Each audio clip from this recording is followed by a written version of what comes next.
Buenas tardes. Pues continuando con nuestra participación en el Congreso, ahora vamos a presentar algo sobre absceso abdominal.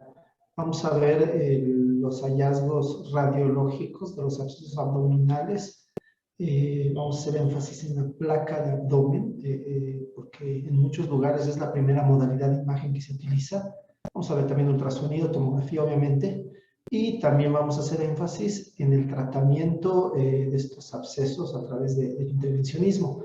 Vamos a ver cómo se hace un drenaje percutáneo de las colecciones abdominales. Vamos a comenzar entonces. Antes que nada, pues definamos qué es un absceso abdominal. El absceso abdominal es una colección líquida infectada. Generalmente por imagen se ve bien definida, se le ve una pared. En el caso de la tomografía, la pared generalmente refuerza tras la aplicación del medio de contraste.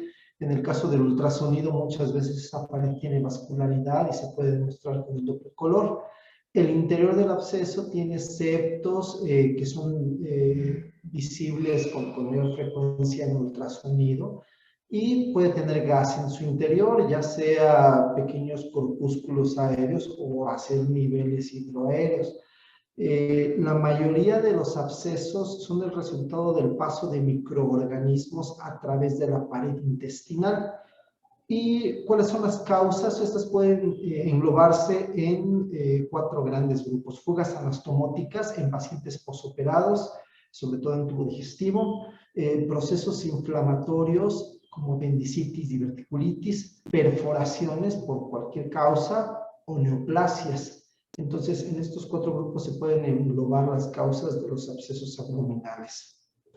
Bien, si decíamos que la mayoría de los abscesos se relacionan con el paso de microorganismos a través de la pared intestinal, tenemos que los agentes causales, principalmente tanto anaerobios como aerobios, pues corresponden precisamente a flora intestinal.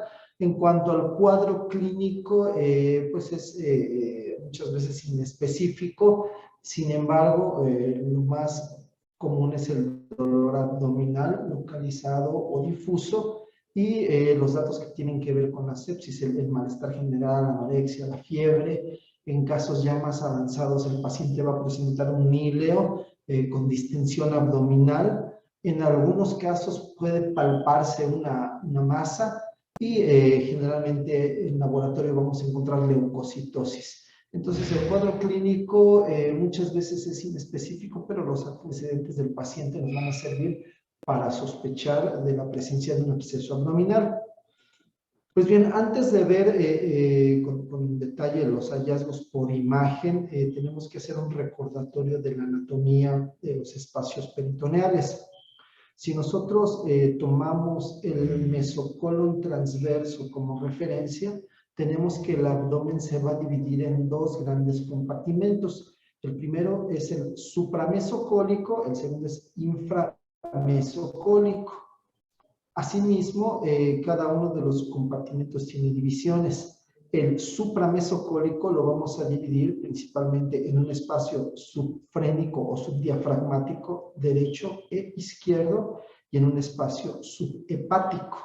También tenemos en el espacio, en el compartimento supramesocólico, el espacio conocido como transcavidad de los epiplones o bolsa menor, a través del cual se llega por el hiato de Winslow. Recordemos que este espacio es un espacio virtual que se encuentra entre el estómago y el páncreas y generalmente está colapsado. Algunos pueden mencionar también como espacio periesplénico, etcétera, etcétera, pero en sí nosotros dividimos subfrénico derecho-izquierdo, subhepático y transcavidad de los epiplones. Esto en cuanto al compartimento supramesocólico. Ahora bien, el inframesocólico se divide también en dos correderas parietocólicas, una derecha y una izquierda. La corredera parietocólica derecha tiene comunicación directa con el espacio subhepático. La corredera parietocólica izquierda no tiene comunicación. ¿Por qué? Porque está limitada por el ligamento frenocólico. Este ligamento impide el paso del líquido hacia el compartimento supramesocólico. Ahora bien, el mesenterio va a dividir el espacio inframesocólico en un espacio derecho y un espacio izquierdo. Y además podemos considerar también como parte de los compartimentos inframesocólicos el hueco pélvico, que es un lugar donde frecuentemente vamos a tener abscesos también. Bueno, si ustedes se dan cuenta, aquí hay una serie de flechas que nos dicen cuál es el flujo normal del líquido peritoneal.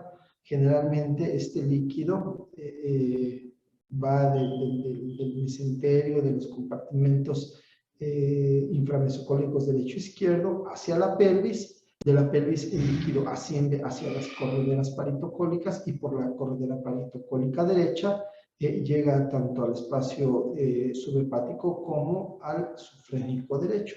Es la circulación normal del espacio del líquido peritoneal en el abdomen.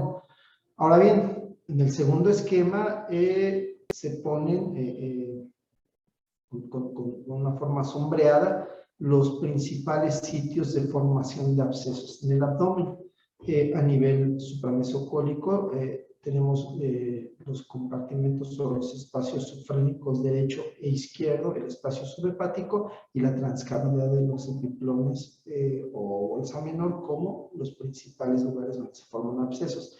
A nivel inframesocólico tenemos las dos correderas parietocólicas, tenemos el hueco pélvico y tenemos uno más que también es frecuente, que es adyacente a la válvula ileocecal. Entonces son los principales sitios donde vamos a ver formación de abscesos. A manera de resumen podemos hacer este cuadro donde los compartimentos intraperitoneales se dividen en supramesocólico e inframesocólico, tomando como referencia el colon, el meso del colon transverso. El supramesocólico lo dividimos en sufrénico derecho, subhepático, sufrénico izquierdo, transcavidad de los epiplones. En inframesocólico podemos tener abscesos interasa, ya sea derechos o izquierdos, dependiendo de si se encuentra a la derecha o a la izquierda del mesenterio. Tenemos las dos correderas paritocólicas y tenemos el hueco pélvico. Bien. ¿Cuáles son las principales causas de los abscesos? Podemos tener una serie de causas que son las más frecuentes dependiendo del compartimento. Para los espacios sufrénico y subhepático derechos, obviamente las principales causas son las complicaciones de cirugía de vías biliares o la presencia de abscesos hepáticos, principalmente piógenos, y también las apendicitis complicadas pueden dar abscesos en esta localización. En cuanto al espacio sufrénico izquierdo, las principales causas van a estar relacionadas con la cirugía de vaso y de estómago o bien a la pancreatitis aguda complicada. En cuanto a la transcavidad de los epiplones, las principales causas son la pancreatitis y las complicaciones de una cirugía gástrica. En cuanto a los abscesos inframesocólicos, las principales causas se encuentran en la cirugía del intestino delgado del colon, en las apendicitis y las diverticulitis o en complicaciones de la enfermedad de Crohn. Básicamente estas van a ser las principales causas inframesocólicas. A nivel del hueco pélvico también hay que tomar en consideración la enfermedad inflamatoria pélvica como una causa de abscesos. Pues bien, para la valoración por imagen, pues se utilizan distintas modalidades. Nosotros ahorita vamos a hacer énfasis sobre todo en la placa de abdomen. Vamos a mencionar brevemente los hallazgos por ultrasonido y por tomografía, donde pues es muy evidente la presencia de abscesos. Y vamos a poner un poquito más de atención en la radiología intervencionista. Bien, la placa simple de abdomen, a pesar de que para muchos está cayendo en desuso, pues puede darnos una gran serie de datos que podemos nosotros tomar en cuenta para hacer el diagnóstico de absceso. Si ustedes se dan cuenta, hay una lista grande de hallazgos que podemos buscar cuando se sospecha de absceso abdominal. De estos hallazgos, el primero es la presencia de gas extraluminal. Obviamente nosotros tenemos que saber cuál es el patrón aéreo normal en una radiografía, tenemos que saber distinguir con toda precisión las diferentes estructuras del tubo digestivo para poder determinar la presencia de gas extraluminal. Otro signo importante en la placa es la presencia de una tumoración abdominal. A veces el absceso se manifiesta como una lesión, como una masa que ocupa espacio y que desplaza otras estructuras. Otro signo es el borramiento de la interfaz entre grasa y tejidos blandos. Ustedes saben que la placa de abdomen es muy importante, esa interfase que forma la grasa, que principalmente se encuentra rodeando órganos o estructuras musculares. Estas interfaces que nos permiten distinguir una estructura de otra se borran en el caso de los abscesos y son un signo confiable de que ahí hay una colección. Ya hablábamos del desplazamiento visceral también como un dato de absceso, ¿no? Las estructuras adyacentes al absceso son desplazadas. También puede darse la fijación de un órgano móvil, sobre todo intestino delgado o colon transverso, sigmoides. Esta fijación, que es algunos le llaman lasa centinela. También podemos visualizar algún cuerpo extraño cuando esta es la causa del absceso de forma directa o cuando hay alguna complicación de una cirugía. Entonces también tenemos que buscar cuerpos extraños. En cuanto a hallazgos secundarios, también podemos encontrar un hilio generalizado o localizado, dependiendo de la localización del absceso. Si es supramesocólico, podemos tener elevación de alguno de los diafragmas, podemos tener un derrame pleural secundario, o también son frecuentes las escoliosis antiálgicas, la escoliosis con la convexidad que mira hacia el lado contrario al sitio donde está el absceso. Vamos a ver una serie de casos. Voy a dejar la lista de hallazgos para que sea la guía que nos vaya llevando en la revisión de la placa de abdomen. Tenemos una placa de abdomen de pie, en prestación, de una paciente femenina. Esta paciente tenía 57 años de edad. Esta paciente presentaba dolor abdominal agudo y es muy evidente en esta proyección de pie los siguientes hallazgos. Si recuerdan, lo primero que tenemos que buscar es gas extraluminal. Entonces, si nosotros vemos con detalle las estructuras del tubo digestivo, tanto del colon como del intestino delgado, pareciera que todo está bien. Sin embargo, en el flanco derecho encontramos una burbuja de aire que no está dentro del tubo digestivo. Entonces podemos señalar que este es gas extraluminal. Otro dato que habíamos señalado es la presencia de una tumoración abdominal. Pues bien, si se dan cuenta, este gas extraluminal, esta burbuja de aire, está en una zona que está causando un efecto de masa, se está comportando como si fuera una tumoración abdominal. ¿Por qué decimos que es una tumoración? En primer lugar, está borrando la interfaz entre grasa y tejidos blandos. No vemos con detalle la anatomía de los músculos de la pared. Alcanzamos a ver el oblicuo externo, pero ya no podemos dividir entre el oblicuo interno y transverso del abdomen. Está borrando interfaces y está desplazando estructuras anatómicas. En este caso vemos parte del colon ascendente desplazado hacia la izquierda, inclusive vemos una impronta sobre la pared del colon producida por esta masa que está ocupando espacio. Entonces, algunos también podrían referir que hay un poco de desviación de la columna, la escoliosis antiálgica, hacia el lado contrario a donde se encuentra la lesión. En este caso se trató de una apendicitis complicada con una formación de un absceso en la corredera panitocólica derecha. Aquí tenemos otro caso. Vamos a buscar los mismos elementos que hemos mencionado. En primer lugar, presencia de gas extraluminal. Si nos damos cuenta, tendremos diferentes elementos del tubo digestivo. Tenemos el estómago, tenemos el colon transverso, tenemos el sigmoides, algunas asas de íleon que se encuentran en el flanco izquierdo.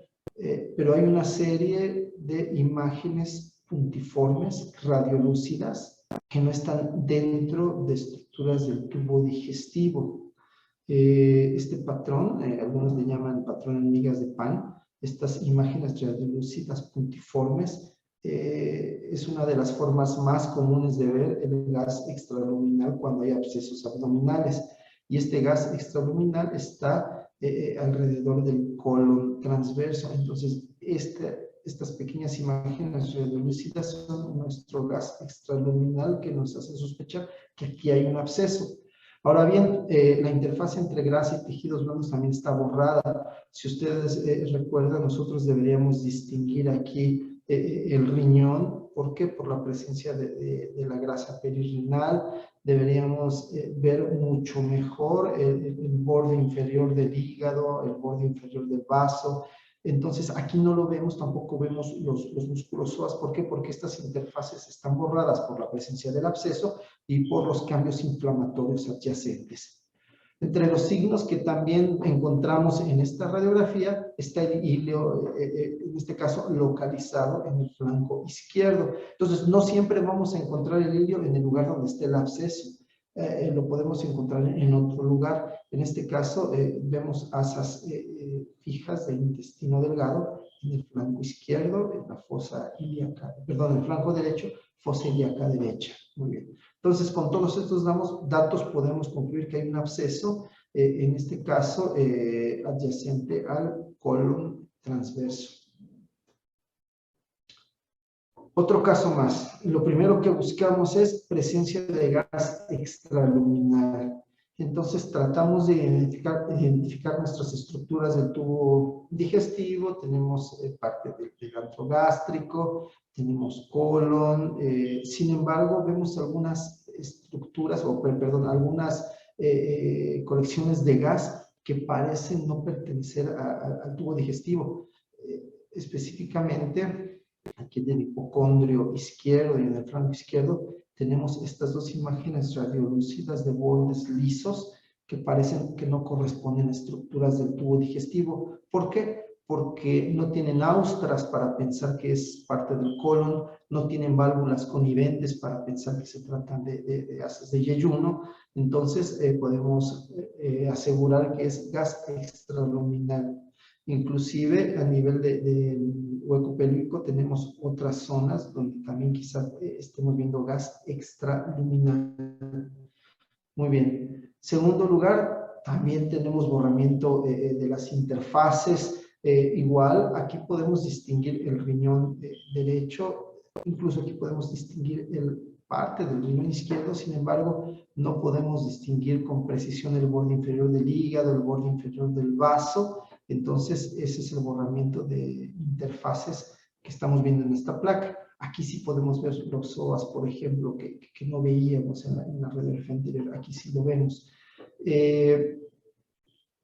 Perdón, se me olvidó mencionar que aparte de estas grandes colecciones de gas, también tenemos este patrón como en migas de pan, estas imágenes puntiformes radiolúcidas que pueden estar fuera del tubo digestivo. Bueno, continuando con el análisis de esta radiografía, quizás no vemos desplazamiento visceral ni fijación de órganos móviles, pero sí vemos visualización de un cuerpo extraño. Si se dan cuenta, aquí hay una imagen lineal con densidad metálica, que en este caso correspondió a material quirúrgico. Con esto nosotros podemos inferir dos cosas. En primer lugar, que hay un absceso. Precisamente podemos decir que está en el hipocondrio izquierdo y parte del flanco izquierdo, y que este absceso puede deberse a la dehiscencia de una anastomosis. ¿Por qué? Porque esto parece una sutura quirúrgica que obviamente pues, se botó y eso ocasionó la fuga anastomótica que produjo el absceso. Entonces, todo eso lo podemos inferir al revisar esta radiografía. Bueno, tenemos el último caso, tenemos dos radiografías de abdomen, de pie y en decúbito, en donde vamos a buscar los mismos elementos. El primero era la presencia de gas extraluminal. Aquí tengo que hacer una aclaración. Sí vemos gas extraluminal. Si se dan cuenta, hay un aumento de la radiolucidez del hipocondrio derecho. Inclusive podemos visualizar con mucha precisión el ligamento falciforme. Ese es un dato muy confiable del neumoperitoneo. pero esta cantidad de gas, este neumoperitoneo, está en relación a otra cosa, no al absceso en sí. Entonces, por eso no lo marco aquí como un hallazgo que nos lleve a pensar en la presencia de absceso. Tenemos que mencionar que hay neumoperitoneo, sin embargo, este no se relaciona con el absceso. Lo que sí vemos una masa abdominal, y esta masa la vemos muy bien en el centro del abdomen. Se insinúa una lesión redonda que está comprimiendo y desplazando la curvatura mayor del estómago. Entonces tenemos una masa abdominal que está desplazando, en este caso el estómago. También tenemos borramiento de la interfaz entre grasa y tejidos blandos. No vemos el borde inferior del hígado, no vemos el borde inferior del vaso, tampoco podemos distinguir los contornos renales. Si alcanzamos a ver el borde del psoas izquierdo, no vemos con precisión el borde del psoas derecho. Entonces tenemos estos hallazgos, la masa que desplaza vísceras y que borra interfaces grasas. ¿Qué más vemos? Si se fijan en las dos proyecciones, aunque la localización no es exactamente la misma, vemos estas asas que están fijas ahí en la fosa ilíaca derecha, ¿no? Entonces tenemos fijación de un órgano móvil. Para determinar que hay fijación de un órgano móvil, lo ideal es tener las dos proyecciones, la proyección en decúbito y la proyección en pie, en donde debe tener la misma localización y la misma configuración. También vemos cuerpo extraño. En este caso, pues son grapas quirúrgicas, ¿no? ¿Por qué lo ponemos como un cuerpo extraño si sabemos lo que es? Pues porque no corresponden a la anatomía o a las estructuras normales que vemos en el abdomen. Entonces tenemos cuerpo extraño, en este caso grapas quirúrgicas. Eso también nos sirve para tratar de inferir cuál es la causa del absceso. Y bueno, podemos también hablar de ilio localizado, en el caso de la fijación de estas asas que ya hemos mencionado. ¿Qué pasó si se trató de una colección? En este caso, el paciente tuvo una cirugía de vesícula y de vía biliar, tuvo una dehiscencia de la anastomosis con fuga de bilis, formó un bilioma, pero este bilioma posteriormente se infectó. Entonces es lo que estamos viendo aquí en el centro del abdomen, esta gran colección de bilis infectada. Bueno, esto es en cuanto a la placa de abdomen. Ahora, por ultrasonido, ¿cómo se ven los abscesos? Todos hemos visto pues estas colecciones que son anecoicas bien delimitadas con múltiples ecos en su interior por la presencia de detritus y de burbujas de aire. Como son colecciones líquidas, tienen un reforzamiento acústico posterior. En algunos se puede distinguir una pared gruesa y ecogénica. En muchos casos, con el Doppler color se demuestra que esta pared está vascularizada.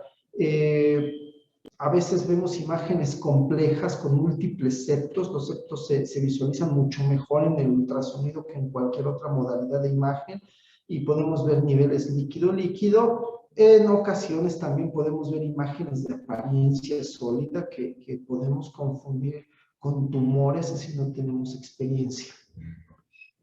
Y aquí tenemos algunos ejemplos. En el primero destaca sobre todo la presencia de gas que nos está causando un artefacto, una sombra posterior que nos impide la visualización precisa del absceso. Pero bueno, si nosotros vemos una colección de gas tan grande, podemos inferir que allí hay un absceso. Después mencionaremos que para el drenaje de estos abscesos muchas veces estas grandes colecciones aéreas impiden la realización del drenaje por ultrasonido porque no nos permiten la adecuada visualización de lo que estamos haciendo. Tenemos aquí la imagen típica de una colección anecoica. ¿Por qué? Porque está compuesta de líquido con múltiples ecos en su interior, algunos gruesos, algunos finos por la presencia de detritus. Si se fijan, estas colecciones se delimitan con precisión. Y en algunos casos, si ponemos Doppler, vamos a ver que están delimitadas por paredes vascularizadas, como es en este caso. El reforzamiento acústico posterior lo estamos viendo en este caso, que es otro dato importante para determinar si es líquido. Sobre todo si nosotros tenemos duda, porque tenemos colecciones como con apariencia sólida, veamos si tiene reforzamiento acústico posterior. ¿Por qué? Porque las lesiones sólidas no dan reforzamiento acústico. La tomografía computada, pues, es el estudio de elección para determinar la localización y la extensión del absceso. Gracias a su detalle anatómico, nosotros podemos ver imágenes y potencias bien delimitadas.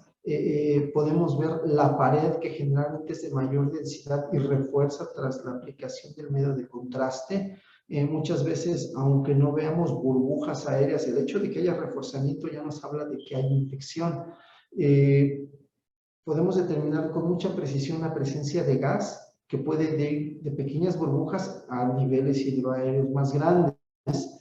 La tomografía nos permite ver con detalle el desplazamiento de las estructuras adyacentes y la obliteración de planos faciales adyacentes, que son los mismos signos que veíamos desde la placa simple de abdomen.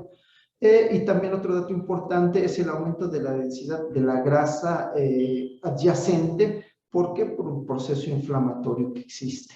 Entonces, la tomografía computada, pues, es un estudio muy útil para poder determinar también qué tipo de tratamiento se le va a dar al paciente. Tenemos aquí, pues, algunos ejemplos de abscesos abdominales. El primero, un absceso que está por debajo de la pared abdominal anterior y que ya tiene extensión a la pared. Si se dan cuenta, la grasa adyacente con un aumento en la densidad. Vemos la colección, que es líquida, con un reforzamiento periférico. Se puede identificar con precisión una pared que refuerza tras la administración del medio de contraste. En el segundo caso tenemos un absceso localizado en una corredera parenquicólica derecha. Vemos el desplazamiento hacia la izquierda de parte del colon ascendente que está colapsado, y vemos una gran colección también con una pared bien definida, un reforzamiento menor con relación al primer caso, pero sí lo alcanzamos a ver. La pared es más delgada y un gran nivel hidroaéreo por la presencia de una cantidad importante de gas en su interior. En el tercer ejemplo tenemos un absceso en hueco pélvico. Podemos ver la vejiga y podemos ver el recto por detrás, el recto con la pared gruesa también, porque por el proceso inflamatorio adyacente. Y vemos la colección con una pared bien definida que refuerza con dinero de contraste, también un nivel hidroaéreo y los cambios inflamatorios importantes en la grasa adyacente. Otro ejemplo, este es un absceso que se encuentra en la transcavidad de los epiplones. Vemos el estómago colapsado y desplazado en dirección anterior. La colección también bien delimitada con una pared que refuerza y la presencia de múltiples burbujas en su interior. Entonces, esta es una colección en la transcavidad de los epiplones, secundaria a pancreatitis. También vemos líquido libre, predominantemente subhepático. Esta imagen nos sirve para darnos cuenta de dos cosas. El líquido libre no tiene una pared bien definida, lo que sí tiene el absceso, y tampoco se va a acompañar con el aumento en la densidad de la grasa adyacente. ¿Por qué? Porque si no está infectado, no tiene por qué haber cambio inflamatorio adyacente.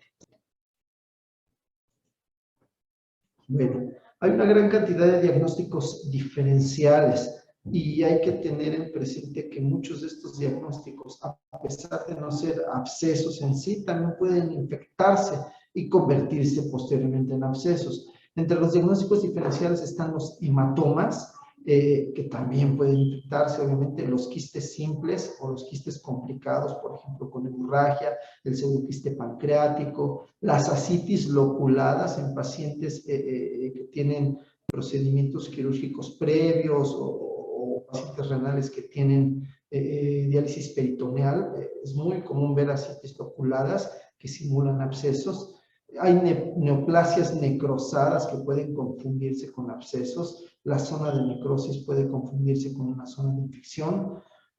colecciones líquidas de otra naturaleza, urinomas, biliomas, linfoceles, que se comportan como abscesos, sobre todo en la placa de abdomen, en el ultrasonido, pero vuelvo a repetir, todos estos casos también pueden llegar a infectarse y formar abscesos. El otro diagnóstico diferencial, los aneurismas trombosados, también pueden verse como si fueran abscesos. Y hay estructuras normales que pueden simular colecciones, como asas intestinales, estómago o vejiga, que si no tenemos cuidado podemos confundir, sobre todo en estudios simples, con colecciones. Bueno, vamos a pasar al último apartado, que es el drenaje de estas colecciones por vía percutánea. ¿Para qué sirve el drenaje de colecciones? Primero, para evacuar abscesos formados en alguna cavidad del organismo, ¿no? Los abscesos abdominales son muy frecuentes y por lo general los pacientes son posoperados, muchos de ellos son pacientes que están delicados y es difícil para el cirujano decidir volver a intervenir quirúrgicamente ese paciente. Entonces, la gran mayoría de los casos, el drenaje percutáneo es una opción muy importante para dar tratamiento a estas colecciones. El procedimiento puede ser curativo o puede mejorar las condiciones del paciente para una cirugía posterior. A veces los drenajes, más bien a veces las colecciones no pueden drenarse completamente, pero en lugar de ver esto como un fracaso terapéutico, tenemos también que considerar que la disminución del volumen puede ayudar mucho a mejorar las condiciones del paciente en caso de que se necesite la cirugía.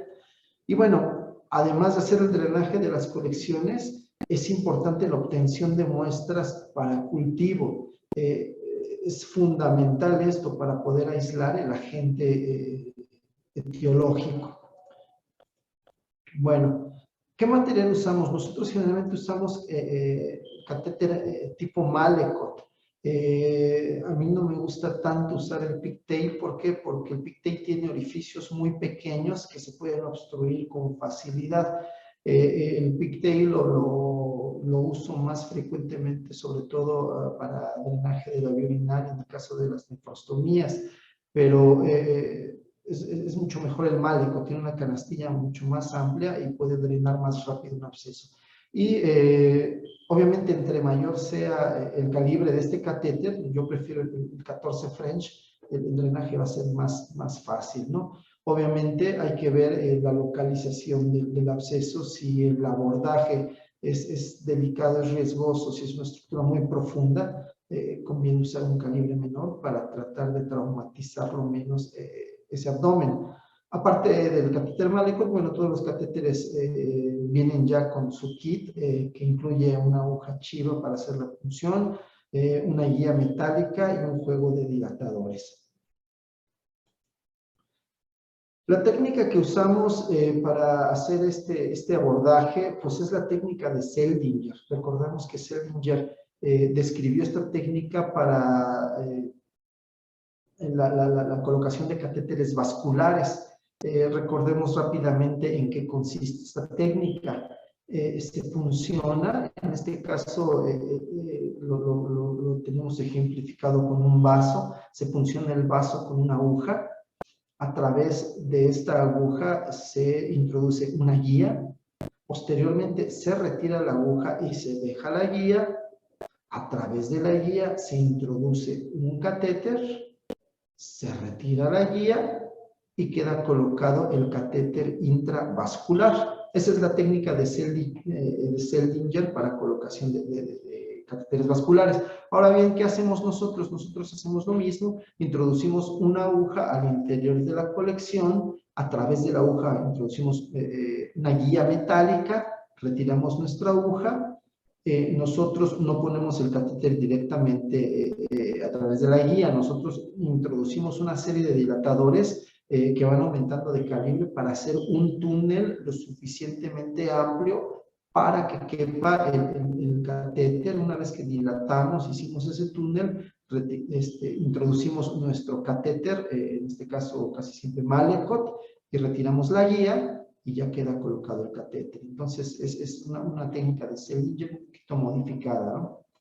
Bueno, vamos a ver algunos ejemplos. Tenemos aquí un paciente masculino de 42 años con una pancreatitis aguda, necrotizante, como podemos ver aquí prácticamente no tenemos ya parénquima pancreático y más bien tenemos una gran zona de necrosis. Esta zona se infectó y fue necesario realizar un drenaje. En este caso, la colección era extensa y abarcaba una gran parte de la cabeza, pero también se extendía hacia la cola. Muchos abscesos tienen septos que impiden drenarse en una sola ocasión.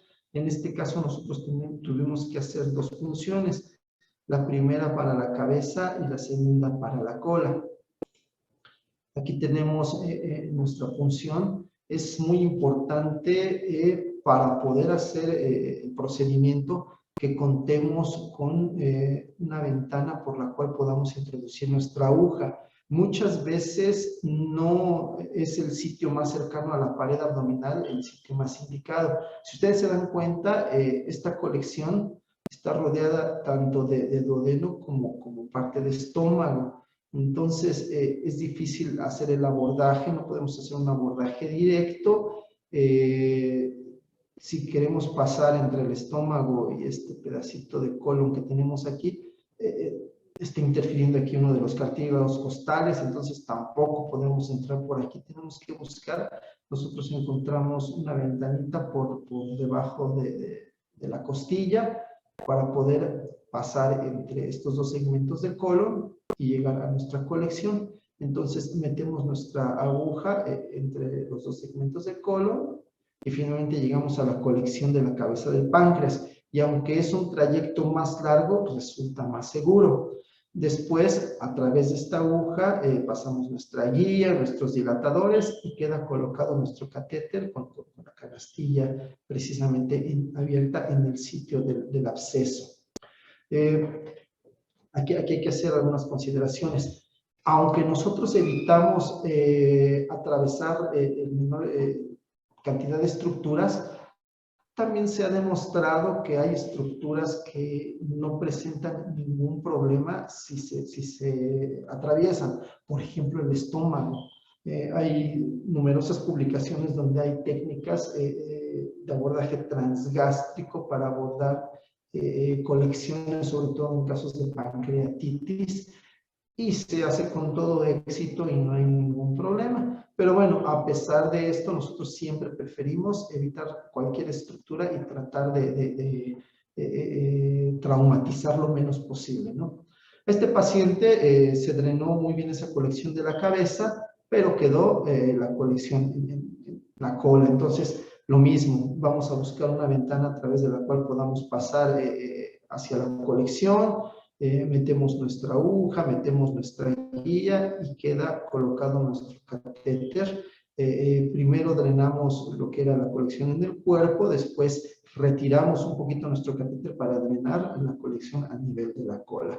Y así es como se resolvió esta colección por una pancreatitis necrótica. Aquí tenemos que también dar una serie de indicaciones, ¿no? Los abscesos nunca se van a drenar si no se mantiene permeable el catéter. Nosotros recomendamos la irrigación del catéter con 10 a 20 mililitros de solución fisiológica cada 8 horas. Entonces, si por turno se irriga el catéter para evitar su obstrucción, es más fácil el drenaje del absceso. No es necesario aspirar, muchos quieren irrigar con la solución fisiológica y luego empezar a aspirar. No, no es necesario aspirar, solamente se introduce la solución fisiológica para que se destape el catéter y la colección se disuelva un poquito más, porque muchas veces, conforme va avanzando el tiempo, se llena de una gran cantidad de detritus y eso hace más difícil que se drene. Entonces, vuelvo a repetir, 10 a 20 mililitros de solución fisiológica cada 8 horas y con eso va a salir esta colección mucho más rápido. Se ha recomendado el uso de fibrinolíticos. Sin embargo, pues en nuestro hospital es difícil, ¿no? Que nos proporcionen fibrinolíticos para el tratamiento de los abscesos. Pero sí, en el medio particular se puede utilizar atelplaza o se empezó a hacer este tipo de tratamientos con quinasa para igual irrigación directa cada 8 horas, y con eso el absceso se drenaba en menos de una semana. Nosotros con la irrigación continua, generalmente en una semana se resuelve la mayoría de los abscesos grandes y complejos, como estos abscesos pancreáticos. Bueno, tenemos otro caso, una paciente de 33 años con una colección retrogástrica, en el cual pues el abordaje fue un poquito complicado. Si ustedes se dan cuenta, tuvimos que colocar a la paciente en el cúbito prono, un poquito licuado, y encontrar un abordaje que no lastimara ninguna otra estructura. Aquí la dificultad para llegar a la colección es que se atravesaba el estómago y se atravesaba el ángulo esclénico del colon. Entonces encontramos este sitio de abordaje, que tenemos nuestro marcador, usamos un balín metálico sobre la piel para determinar el sitio por el que vamos a entrar. Aquí estamos pasando nuestra aguja justo por detrás del ángulo esplénico del colon, y llegamos a la colección, ponemos nuestro catéter, y ya en un control posterior que se le hizo a la paciente vemos el catéter retrogástrico y la colección con una importante disminución de volumen, ¿no? Aquí prácticamente ya se resolvió. Otro caso, un paciente posoperado de sigmoidectomía por diverticulitis que empezó a hacer una serie de colecciones. Esta colección en la corredera paretocólica izquierda pudo drenarse con facilidad mediante ultrasonido. A lo mejor se pregunta, bueno, ¿por qué no pongo yo casos de drenaje por ultrasonido? Porque yo estoy en el área de tomografía, ¿no? Y yo los procedimientos que hago los hago por tomografía. Ahora bien, siempre me preguntan, ¿cuál es el mejor método para hacer intervencionismo por imagen? Y la respuesta pues siempre es la misma, ¿no? El mejor método es el que tú domines. Obviamente se prefiere el ultrasonido como primera opción. ¿Por qué?